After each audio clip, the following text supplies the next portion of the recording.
Hey guys, how's it going? It's Douglas here at Dromwood Productions, and just because October's over doesn't mean the spirits of the season have left.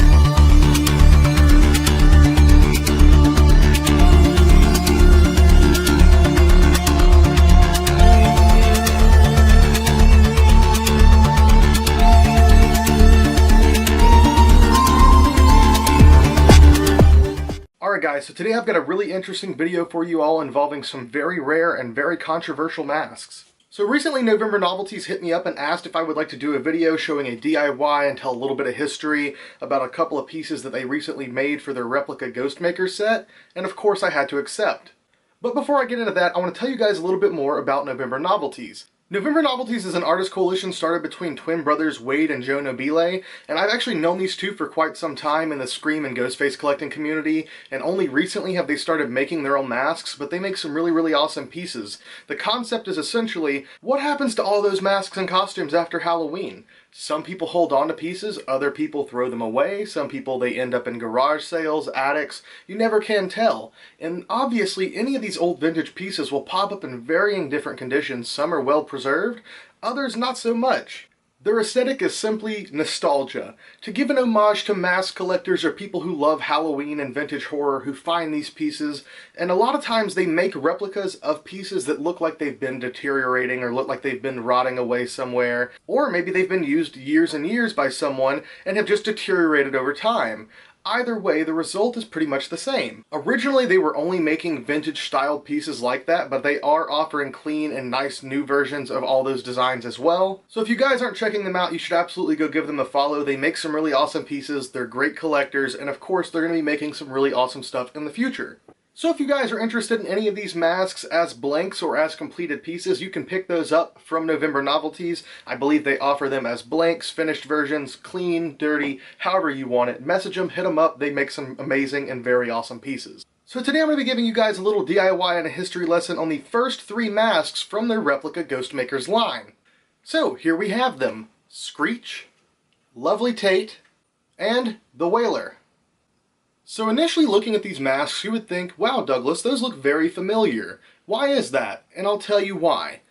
If you look at the design of these two, the Lovely Tate and the Screech mask, and you mix the eyes and the nose from this mask with the mouth from this mask, and vice versa, you would see what I've been calling, or what most fans have been calling, the Lovely Tate and the Grin mask from the Fantastic Faces line. Now next up is the main source of controversy, the Wailer. If you look at this mask, most of you would initially think that's just a bootleg Ghostface mask. However, that's not quite the case. You see, this original design actually came out before the Fun World Ghostface.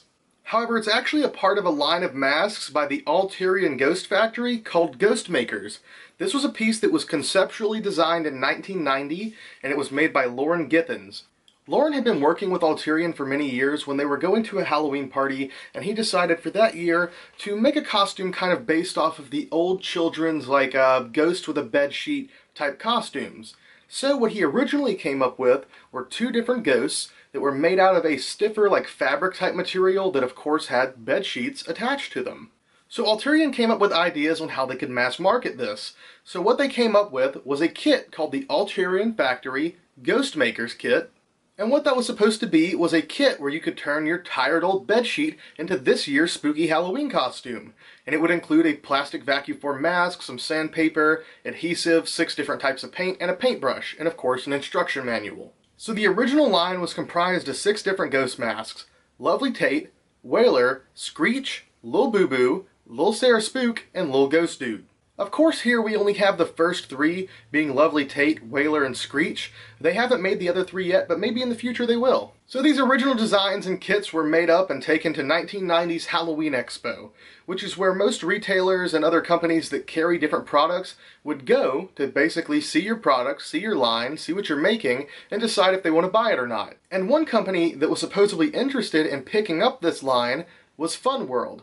However, for whatever unknown reason, I guess they couldn't come to an agreement. So after his product is unsuccessful, Lauren Githens just decides to quit and leave all of it behind and not to worry about it anymore. Later in 1994, Lauren happened upon a drugstore that was selling some masks that looked very similar to his designs. However, these designs were not kits with plastic masks, but fully completed vinyl masks that were completely shrouded and tagged, ready for purchase right there on the shelves. And who else made it but Fun World?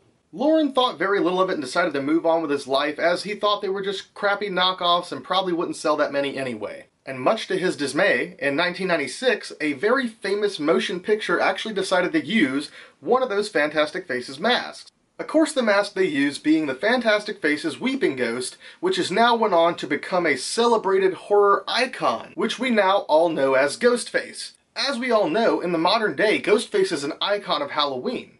However, was that original creation, or was it something ripped off from the Alterian Ghost Factory? It kind of seems like Fun World looked at Alterian's designs and thought, you know, we could probably do this, but do it better. Instead of it being a kit with some thin plastic mask that you have to hold up to your face and point pencils at, and then try to cut out the eye holes, etc., etc., we'll have the very same thing, but pre-existing, fully constructed for retail. Because obviously that's what we've seen in the Fantastic Faces line. As we discussed, a lot of those masks are very, very similar in design, and it seems like the overall idea for what the Ghostmakers were supposed to be did get carried out into the Fantastic line, not just as the standard masks with shrouds, but there also were full costume mask and cape versions.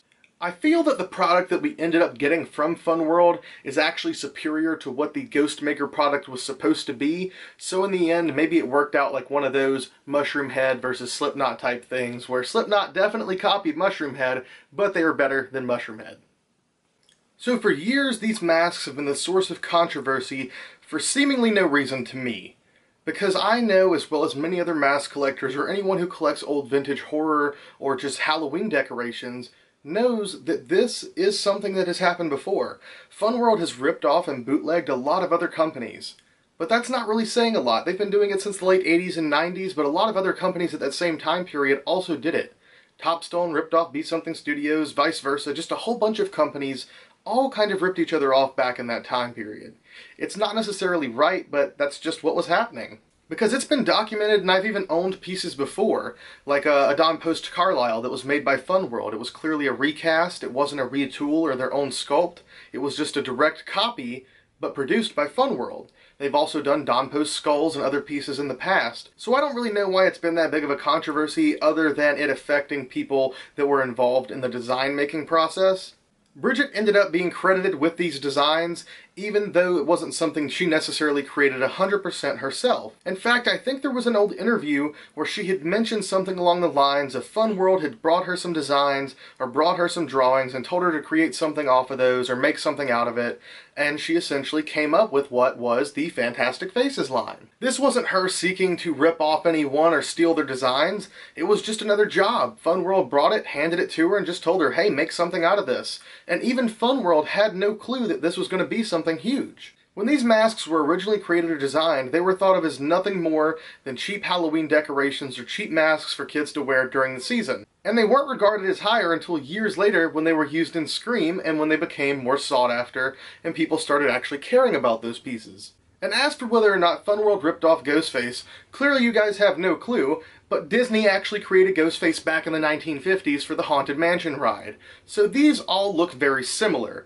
There's been several masks that were very similar to the same style or same shape that have been made before, during, and even after the fact that Scream was made. Even today, people make masks that are very similar, and of course now we reference them as rip-offs of Ghostface, but it was just a similar style. So at the end of the day, whether Lauren created it, whether Disney created it, or whether Fun World created it, it really doesn't matter, because the Fun World mask is what was used in the original film anyway. Any of the designs from the Fantastic Faces line, if they would have been made exactly like the Ghostmaker line, I don't really think would have worked. But because of how they were changed and how they were manipulated and updated, those masks were far superior in my opinion, and if it wasn't for those masks, I doubt that specific mask or that specific look would have been used for Scream. After all these years later, not a single Ghostmaker original kit or mask has surfaced.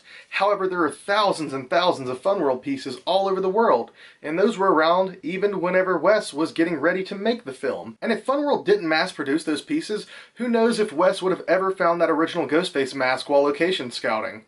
So, who's to say if Scream would even be the same thing as it is today? So I'm going to go ahead and grab my friends and we're going to get into the DIY part of this. Let's have some fun! Alright guys, so let's go ahead and get this build started. Let's look at the instructions. Step number 1, trim the excess plastic around the face of the Ghostmaker mask. Well, that's already done for us, so let's move on to step 2. Step number 2, hold mask up to your face. With a pencil, make a spot where your eyes line up behind the mask eyes. Now, instead of using a pencil and pointing that at your own eyes, I would recommend having a friend use a marker to make that line for you.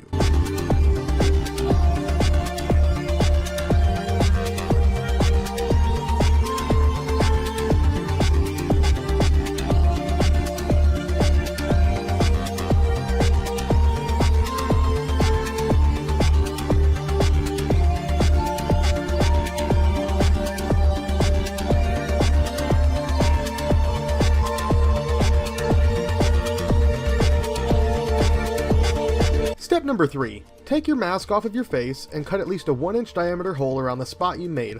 Hole in mouth or nose may also be cut. Now instead of cutting ours with scissors, we're going to be drilling it out, and we don't need a mouth or nose hole because we don't need to breathe.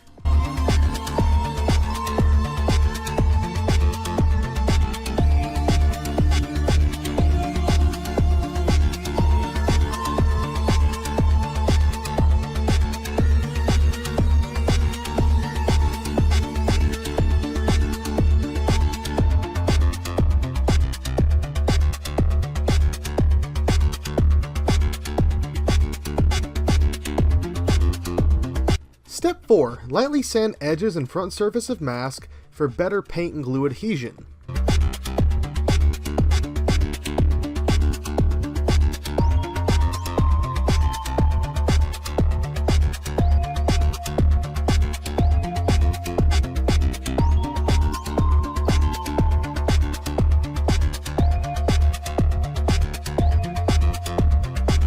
And we decided to skip to step 8 so we could go ahead and get our masks painted before doing the sheets.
Step 5. Turn sheet inside out, lay sheet down flat, and place mask face up slightly below the center of it. With a pencil, or marker, trace the outline of mask onto the sheet.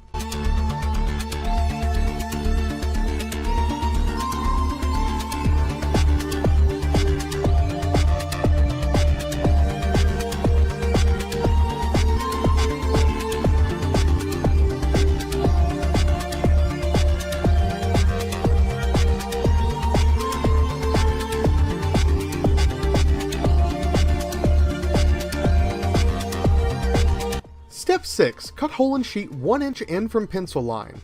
Now accidentally, we actually cut ours 1 inch out from pencil line, so don't make the same mistake that we did.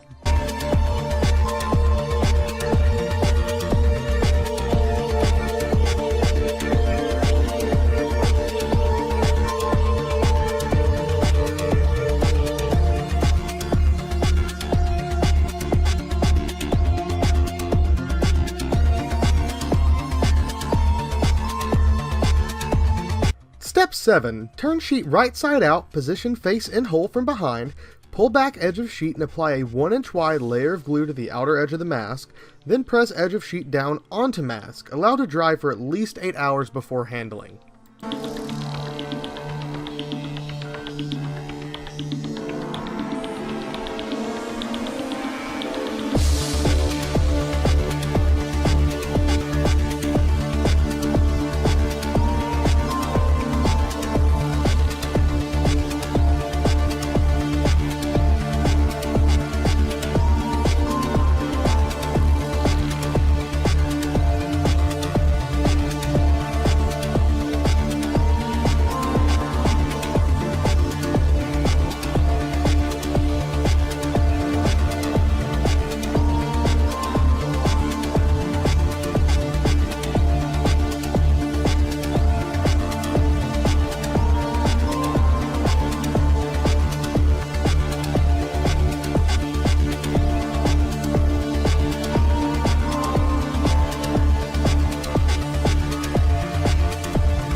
And 8 hours later, there you have it, a fully assembled Ghostmaker costume ready for this year's hauntings.